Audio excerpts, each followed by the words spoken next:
விடுதலை சிறுத்தைகள் கட்சியின் அரசியல் வரலாற்றில்,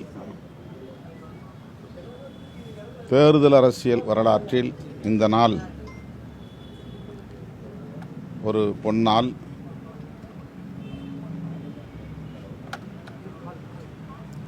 கடைசி மனிதனுக்கும் ஜனநாயகம், எளிய மக்களுக்கும் அதிகாரம் என்கிற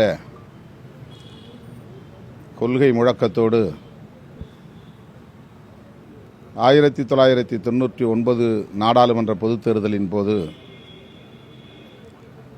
விடுதலை சிறுத்தைகள் கட்சி தேர்தல் அரசியல் களத்தில் அடியெடுத்து வைத்தோம். கால் நூற்றாண்டு காலம் மேற்கொண்ட கடும் பயணத்தின் விளைவாக இன்று ஆட்சி அதிகாரத்தில் பங்கேற்கக்கூடிய அரிய வாய்ப்பை தமிழக மக்கள் எமக்கு அளித்திருக்கிறார்கள். கூட்டணி மந்திரி சபை,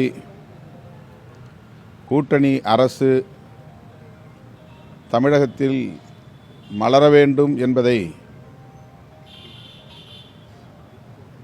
உரத்து பேசி வந்த விடுதலை சிறுத்தைகள் கட்சி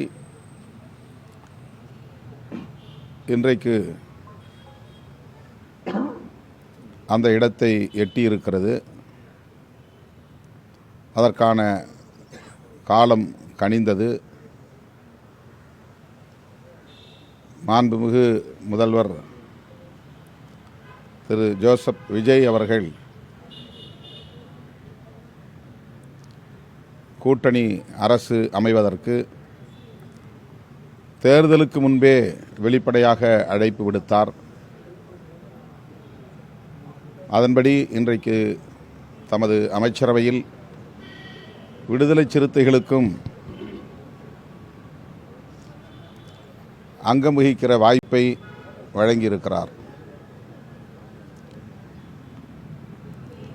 சமூக நீதித்துறை அமைச்சராக எமது கட்சியின் மூத்த பொறுப்பாளர், துணை பொதுச் செயலாளர் வன்னியரசு அவர்கள் பொறுப்பேற்று இன்றைக்கு முதலாக சமூக நீதித்துறைக்கான கொள்கை விளக்க அறிவிப்பை செய்ய இருக்கிறார். இந்த துறைக்கான பல அறிவிப்புகளையும் வெளியிட இருக்கிறார். இந்த மானிய கோரிக்கையை முன்வைத்து பேச இருக்கிறார் என்பது விளிம்பு நிலை மக்களின் கனவை நனவாக்க ஒரு வாய்ப்பை பெற்றிருக்கிறார் என்று நம்புகிறோம். அந்த வகையில் இந்த நாள் எமது இயக்க வரலாற்றில் குறிப்பிடத்தக்க ஒரு நாளாக அமைந்திருக்கிறது. இந்த வாய்ப்பு தமிழக மக்கள் அளித்துள்ள வாய்ப்பு, முதல்வர் விஜய் அவர்கள் அளித்துள்ள வாய்ப்பு. ஆகவே மக்களுக்கும் முதலமைச்சருக்கும் எமது நன்றியை உரித்தாக்குகிறோம். அமைச்சராக அவருடைய பணியை நீங்கள் எப்படி பார்க்குறீங்க சார்? கிட்டத்தட்ட 100 நாட்கள் கடந்திருக்கிறாங்க. அவருடைய விமர்சனத்தும் செய்கிறாங்க. டிடிவி தினகரன் போன்றவர்கள்லாம் விளம்பரத்திற்காக சமூக நல விடுதிகளுக்கு சென்று ஆய்வு செய்கிறாரை தவிர்த்து நடவடிக்கை மேற்கொள்ள மாட்டேங்கிறாரு அப்படின்ற ஒரு விமர்சனங்கள்லாம் வருது. நிறை குறை இருக்கத்தான் செய்யும். விமர்சனங்கள் பாராட்டுகிற விமர்சனங்களாகவும் குறை கூறுகிற விமர்சனங்களாகவும் இருக்கவே செய்கின்றன. அதில் பெரும்பான்மையாக வன்னியரசு அவர்களை பாராட்டி பலரும் ஊக்கப்படுத்தி வருகிறார்கள். சட்டமன்றத்திலும் சரி, மக்கள் மன்றத்திலும் சரி, அவருடைய பணிகள் பலராலும் இன்றைக்கு வரவேற்கப்படுகிறது. சார், பொதுவாகவே இந்த ஆதிதிராவிட நலநிதி முறையாக பயன்படுத்துறது இல்லை. இந்த ஸ்கூல்ஸ்லாம் மூடுற ஒரு தருவாயில் இருக்குது. லாஸ்ட் டைம் ஒரு கம்ப்ளைண்ட்லாம் இருந்துச்சு. இந்த முறை அது இருக்காதா? இனிமேல் எப்படி இருக்கும்? இந்த 5 ஆண்டுகள் எப்படி இருக்கும்? ஆட்சிக்கு 100 நாட்களை முடித்திருக்கிற நிலையில் எஞ்சியுள்ள 4.25 ஆண்டுகளில் இதுபோன்ற குறைகளை கண்டறிந்து களைவதற்குரிய முயற்சிகளை இந்த அரசும் மேற்கொள்ளும், குறிப்பாக இந்த துறை அமைச்சரும் மேற்கொள்வார். அந்த வாய்ப்பை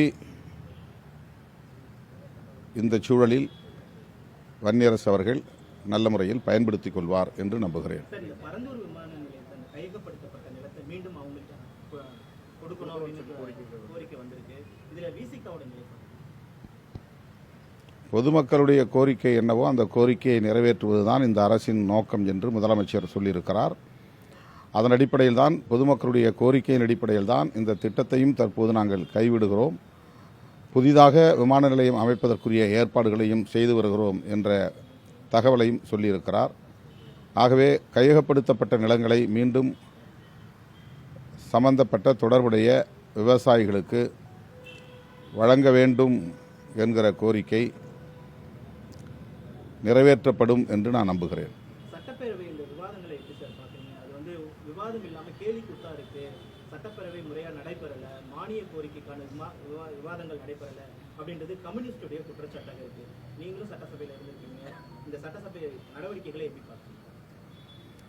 ஆக்கப்பூர்வமான விவாதங்கள் நடைபெற வேண்டும் என்பதுதான் அனைவரின் எதிர்பார்ப்பும் கூட. அண்மையிலே முதலமைச்சரை சந்தித்த போது அவரும் இந்த கருத்தை வெளிப்படுத்தினார். சட்டசபையில் ஆக்கப்பூர்வமான விவாதங்கள் நடைபெற வேண்டும் என்கிற விருப்பத்தை அவர் வெளிப்படுத்தினார். ஒவ்வொருவருக்கும் அதுதான் விருப்பம். சட்டமன்ற உறுப்பினர்கள் ஒவ்வொருவரும் அந்த பொறுப்புணர்வோடு சட்டமன்றத்தில் இயங்க வேண்டும் என்பதுதான் எங்களுடைய எதிர்பார்ப்பும் கூட.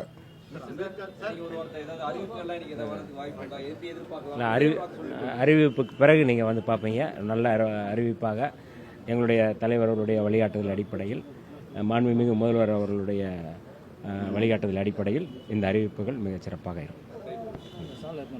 ஆனால்